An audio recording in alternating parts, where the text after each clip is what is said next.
Chers apprenants, chers élèves, bonjour et bienvenue sur la plateforme École au Burkina. C'est encore Zida Herman et ce matin nous allions ensemble continuer avec ce que nous avions abordé la dernière fois. Et nous sommes sur le programme de 5e SVT et la dernière fois nous avions étalé le programme SVT de la classe de 5e. Et en plus de ça, nous avions abordé les deux premiers chapitres de ce programme-là, à savoir le chapitre introductif où nous avions parlé justement de l'utilisation du microscope. Parce qu'il faut dire que le programme de la classe de 5e aborde aussi des êtres vivants microscopiques. Voilà. Donc la plupart des végétaux et des animaux que nous abordons concernent des êtres vivants microscopiques. Du coup, il faudrait que nous apprenions à utiliser le microscope avant de rentrer dans le vif du sujet. Voilà. Après cela, nous avions abordé un deuxième chapitre où nous avions parlé des appareils végétatifs. Et à ce niveau-là, nous avons fait la subdivision, les grands groupes de plantes sans fleurs. Voilà, les plantes sans fleurs à appareils végétatifs complets, les plantes sans fleurs à appareils végétatifs incomplets et les plantes sans fleurs qui n'ont pas d'appareil végétatif que nous avions appelé talophytes. Voilà. Ce matin, nous allions continuer dans la même dynamique et en abordant un chapitre où nous allions parler des appareils reproducteurs et de la reproduction. Voilà, les appareils reproducteurs et la reproduction des plantes sans fleurs. Et aussi, en deuxième lieu, parler de la nutrition des plantes sans fleurs. Voilà, comment ces plantes sans fleurs-là arrivent justement à se nourrir. Voilà. Donc, sans plus tarder, le chapitre 2, quelques aspects de la vie des plantes sans fleurs. Donc, comme je le disais, au niveau des aspects, nous allions aborder dans ce chapitre-là deux aspects. Le premier aspect va concerner la reproduction et les appareils reproducteurs. Le deuxième aspect va concerner la nutrition des plantes sans fleurs. Voilà. Donc, en grand 1, nous allons parler du premier aspect, la reproduction et les appareils reproducteurs. Bien, on va repartir un peu en arrière. Dans le chapitre précédent, nous avions parlé des plantes sans fleurs à appareils végétatifs complets. Et l'exemple que nous avions étudié, c'était la fougère. La fougère qui est une plante sans fleurs qui possède des feuilles, qui possède une tige souterraine et qui possède des racines. Donc nous avons globalement tous les appareils végétatifs. Voilà. Donc on parle de plantes sans fleurs à appareils végétatifs complets. Voilà. Et ensuite nous avons abordé l'étude des plantes sans fleurs à appareils végétatifs incomplets. Voilà. L'exemple que nous avions pris, c'était la mousse.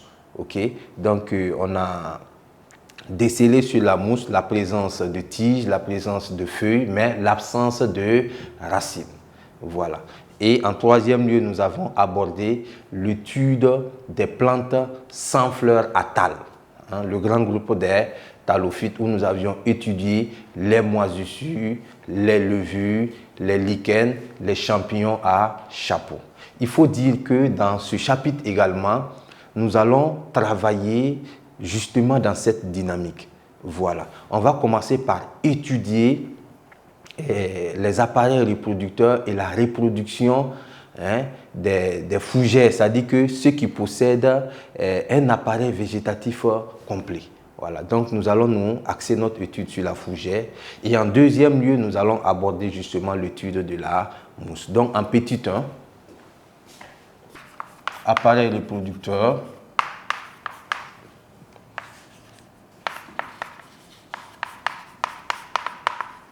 Et reproduction des fougères. Bien, et on parle de reproduction. Parlons de reproduction.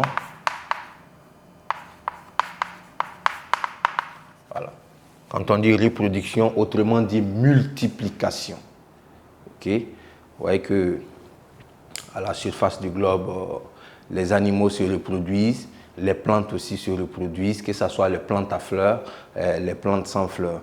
Voilà. Dans le programme de la 6e, nous avions parlé des plantes à fleurs, de la reproduction des plantes à fleurs. Vous avez vu qu'à ce niveau-là, il y a 2 types de reproduction. Et c'est pareil aussi pour la reproduction des plantes sans fleurs. Nous nous retrouvons justement avec 2 types de reproduction. La reproduction sexuée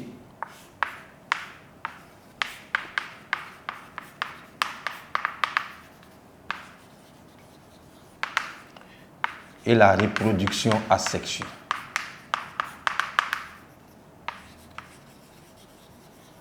Voilà. Bien, je vais vraiment m'attarder sur ces 2 expressions parce que c'est la base vraiment de ce grand point. Reproduction sexuée. Qu'est-ce que vous entendez par reproduction sexuée? Qu'est-ce que vous entendez par reproduction asexuée? Voilà. Donc ici, d'abord, quand je dis reproduction, c'est, comprenez par là, multiplication, se multiplier. Voilà, vous avez une plante qui, par la suite, double, quadruple, etc., etc. Quand vous prenez la reproduction asexuée d'abord, on va commencer par la reproduction asexuée, qui est plus simple. Et vous avez planté un certain nombre d'arbres. Voilà, je prends l'exemple d'une plante à fleurs que nous connaissons bien, l'igname ou le manioc. Voilà. Pour planter par exemple le manioc, qu'est-ce qu'il faut faire? Dans nos sociétés, on coupe la tige et on transplante. C'est juste la tige. On coupe une partie de la tige qui est un morceau de l'appareil végétatif. On fait des boutures, on transplante. Et vers la fin, quelques temps après, des nouvelles feuilles apparaissent et on a une nouvelle plante de manioc. Voilà. Donc avec une tige, on peut faire autant de plants. Voilà. Avec une tige, on peut se retrouver avec 5, 10, 15 morceaux, ça dépend. Toujours est-il que quand on plante justement dans un milieu favorable, dans un milieu humide, ça va. Et des racines vont apparaître et des feuilles justement vont apparaître et on se retrouve justement avec une nouvelle plante. La reproduction asexuée, c'est ça. C'est ce type de reproduction-là qui ne fait pas appel aux organes reproducteurs. Voilà. Ça ne fait pas appel aux organes reproducteurs. La reproduction se passe, c'est-à-dire que c'est une partie de l'appareil végétatif qui se reproduit. Et ça peut être les feuilles, ça peut être la tige et ça peut être les racines. Voilà. Donc ici, si nous parlons de reproduction asexuée, c'est une partie de l'appareil végétatif qui se multiplie. Voilà. Mais maintenant, s'agissant de la reproduction sexuée, comme son nom l'indique, c'est ce type de reproduction-là qui fait intervenir les appareils reproducteurs. Voilà. Donc, il faut l'organe reproducteur mâle, l'organe reproducteur femelle qui vont générer la cellule sexuelle mâle, la cellule sexuelle femelle. Les deux vont s'unir. Ce phénomène est appelé la fécondation. Voilà. À l'issue de la fécondation, on va obtenir un œuf. C'est ça? Et l'œuf va germer pour donner la nouvelle plante. Donc, quand vous entendez à l'issue de ce cours, la reproduction sexuée, dites-vous que c'est une cellule sexuelle mâle qui a rejoint une cellule sexuelle femelle. Suite à la fécondation, on a obtenu un œuf et par la suite, l'œuf va donner la nouvelle plante. Voilà. Donc, les plantes, les végétaux de façon générale ont cet avantage-là. Voilà, ce n'est pas comme chez les vertébrés.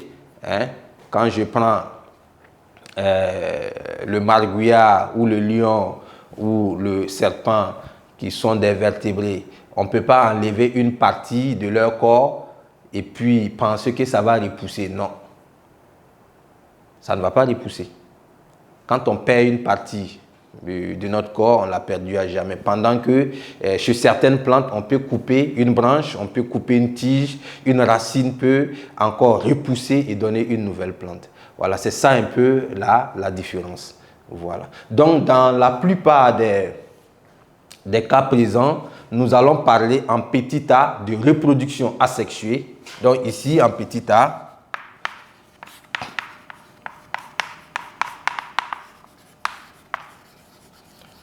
donc, reproduction asexuée de la fougère. Reproduction qui ne fait pas intervenir les organes sexuels. Voilà.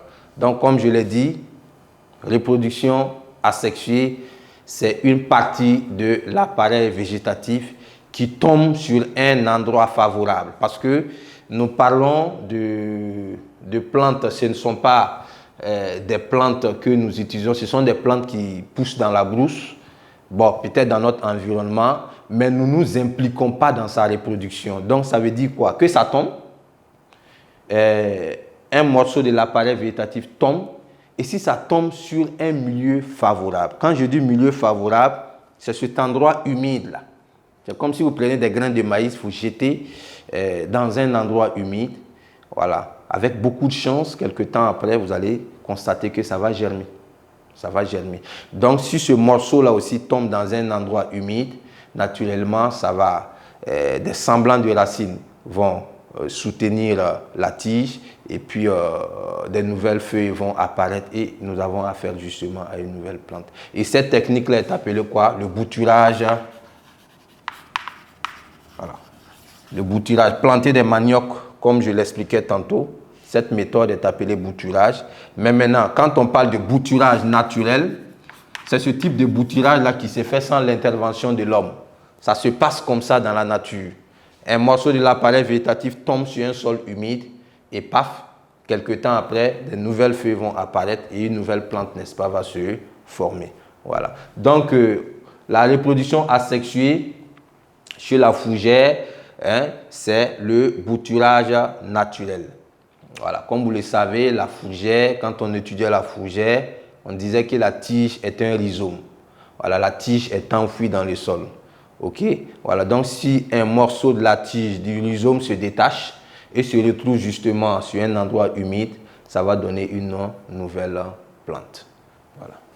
Bien, donc on va dire ici que les fougères, à certaines périodes, voilà, à certaines périodes, surtout pendant la période humide, à certaines périodes,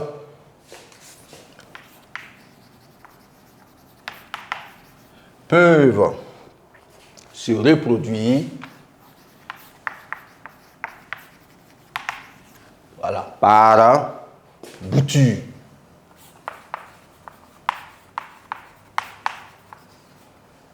Peuvent se reproduire par bouture à partir du rhizome.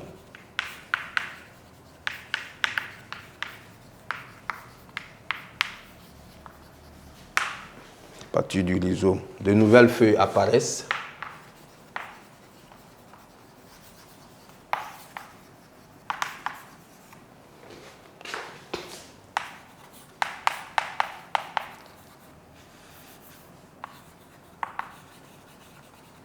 De nouvelles feuilles apparaissent à partir du bourgeon.